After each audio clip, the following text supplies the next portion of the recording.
السلام علیکم ورحمۃ اللہ۔ کل علامہ الجانوی صاحب نے ایک چینل کو انٹرویو دیا ہے، ایک صحافی ہیں اسامہ زاہد، ان کو علامہ الجانوی صاحب نے انٹرویو دیا، انہوں نے اپنے چینل پر فضل الجانوی صاحب کو مدعو کیا۔ اس میں علامہ الجانوی صاحب نے ان کے مختلف سوالوں کے جوابات دیے ہیں، جن میں سے چند پوائنٹ میں نے نوٹ کیے ہیں، وہ آپ کے ساتھ شیئر کر دیتا ہوں۔ علامہ محمد عامر الجانوی صاحب جماعت کے لیے ہر وقت کوشش میں لگے رہتے ہیں کہ جماعت کے کام کو بڑھایا جائے، جماعت کو اہمیت دی جائے اور قومی سطح پر جماعت کا نام روشن ہو، اس کے لیے ایکٹیو رہتے ہیں اور کام کرتے رہتے ہیں۔ لوگ باتیں کرتے ہیں کہ دانوی صاحب کام نہیں کر رہے، تو علامہ الجانوی صاحب الحمدللہ جماعت کے لیے دن رات محنت کر رہے ہیں، کام کر رہے ہیں، ہر وقت سفر میں رہتے ہیں۔ تو علامہ الجانوی صاحب نے چینل کو انٹرویو دیا، اس میں سب سے پہلا جو سوال کیا گیا وہ یہ تھا کہ سنی علماء کونسل نے مبارک ثانی کیس کے بارے میں کیا کردار ادا کیا ہے۔ تو علامہ الجانوی صاحب کا جواب تھا کہ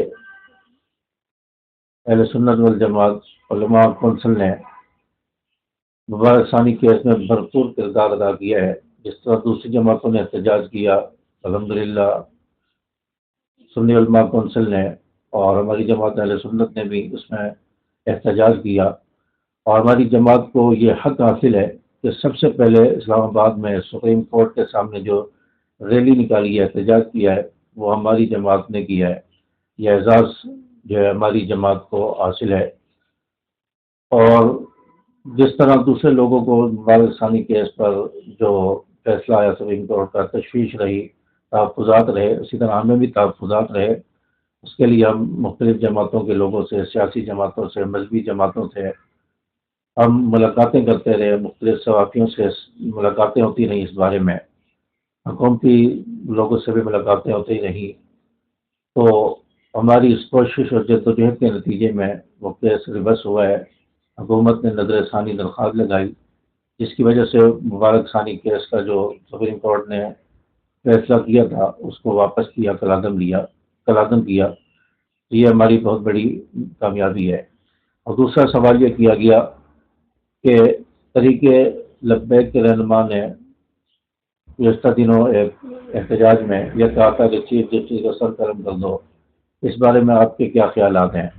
علامہ الجانوی صاحب نے یہ بات کہی کہ مار دھاڑ، لڑائی جھگڑے، جلاؤ گراؤ اور اس طرح کے بیانات اس کو میں ایکسیپٹ نہیں کرتا۔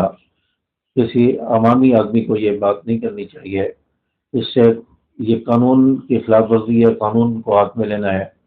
اور چیف جسٹس صاحب یا دیگر عدالت کے جج صاحبان جو ہیں وہ معزز ہوتے ہیں، ان کا جو فیصلہ ہے، اگر فیصلہ غلط آیا ہے تو نظر ثانی کی اپیل کا ہمیں حق حاصل ہوتا ہے، عوام کا حق حاصل ہوتا ہے، تو نظر ثانی کی اپیل کی جائے۔ تو الحمدللہ ہم نے نظر ثانی کی اپیل دائر کی، مولانا فضل الرحمان صاحب تھے اور دیگر جماعتیں تھیں، تو الحمدللہ وہ سنی گئی، مفتی تقی عثمانی صاحب اس میں شامل تھے۔ تو الحمدللہ وہ کیس جو ہے واپس ہو گیا۔ چنانچہ اس طرح کی باتیں کہ سر قلم کر دیا جائے، 1 کروڑ کا انعام رکھ دیا جائے، تو یہ جج صاحبان کے لیے، قومی اداروں کے لیے ایسی باتیں مناسب نہیں ہوتی۔ اور تیسرا سوال یہ کیا گیا، شیعہ سنی کی لڑائی کا حل کیا ہے؟ زانی صاحب کا جواب تھا کہ شیعہ سنی کی جو لڑائی ہے، اس کے لیے ہم نے بہت کوشش کی کہ اس مسئلے کو حل کیا جائے۔ اس میں حکومت مخلص نہیں ہے۔ حکومت اگر مخلص ہو تو یہ لڑائی ختم ہو سکتی ہے۔ کئی بار جو ہے حکومتی ایوانوں میں ہماری ملاقاتیں ہوئی ہیں، بات چیت ہوئی ہے، فوجی سطح پر بھی ہماری ملاقاتیں ہوئی ہیں، ایوان صدر تک ہم پہنچے ہیں، ملاقات کی ہے، ایک بات طے ہوتی ہے، پھر بات جو ہے تعطل کا شکار ہو جاتی ہے۔ تو بات میں حکومت سنجیدہ نہیں ہے، جو مشاورت ہوتی ہے اس میں حکومت جو ہے دلچسپی نہیں لیتی، پھر معاملہ وہیں کے وہیں رک جاتا ہے۔ تو علامہ الجانوی صاحب نے یہ کہا کہ ہم نے شیعہ سنی کی لڑائی ختم کرنے کے لیے ایک کونسل بنائی تھی،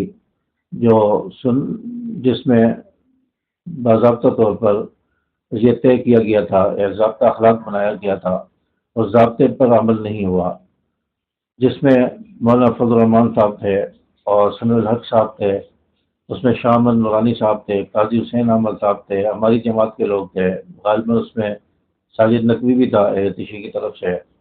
تو یہ ایک ضابطہ بنایا گیا کہ شیعہ سنی لڑائی کو کیسے ختم کیا جائے، تو اس ضابطے کو حکومت نے نہیں مانا، اس پر عمل نہیں کیا، جس کی وجہ سے لڑائی جو ہے وہ چلتی آ رہی ہے۔ تو ایک ضابطہ اخلاق بنا دیا جائے اور اس پر عمل کر لیا جائے تو انشاءاللہ شیعہ سنی لڑائی یہ ختم ہو جائے گی۔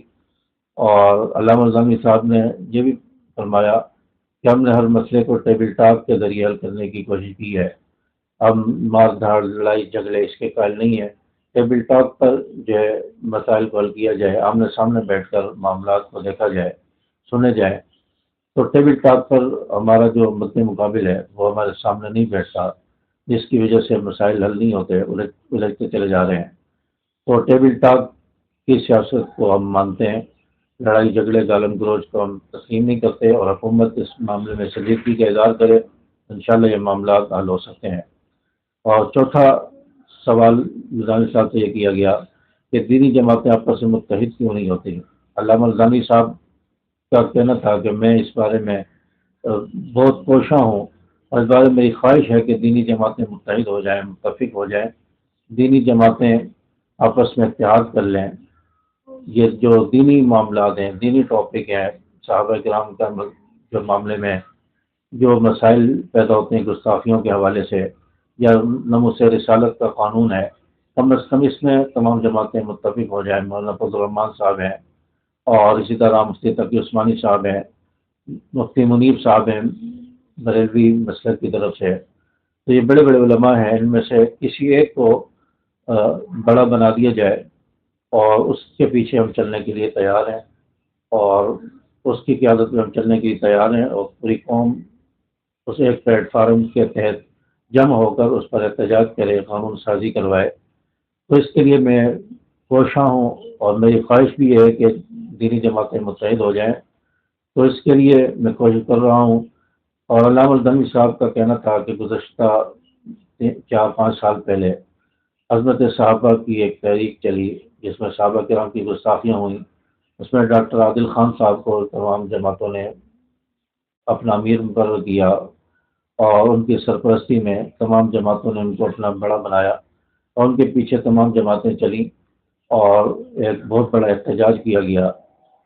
تو اب بھی کسی ایک آدمی کو جو ہے منتخب کر لیا جائے، اس کو اپنا بڑا بنایا جائے، اس کے پیچھے ہم بھی چلنے کے لیے تیار ہیں۔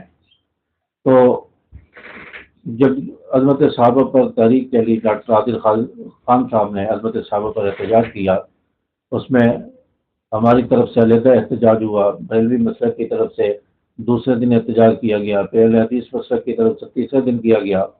یہ الگ الگ احتجاج ہوئے۔ اگر ہم متفق ہو کر ایک ہی جگہ احتجاج کریں، ہماری قوت، ہماری جو افرادی طاقت ہے وہ بڑھ سکتی ہے، اس کے بہت زیادہ اثرات پڑ سکتے ہیں۔ اسی لیے فرمایا، علامہ الدانی صاحب کا کہنا تھا کہ ہمیں متفق ہونا چاہیے، مفتی تقی عثمانی صاحب کی قیادت میں، یا مفتی منیر صاحب وہ امیر بن جائیں، بڑے بن جائیں، ہم ان کے پیچھے چلنے کے لیے تیار ہیں۔ تو یہ اس جو ٹی وی پروگرام تھا، اس میں نظامی صاحب کی چند باتیں تھیں، نکات تھے، وہ میں نے آپ کے سامنے رکھے۔ السلام علیکم ورحمۃ اللہ۔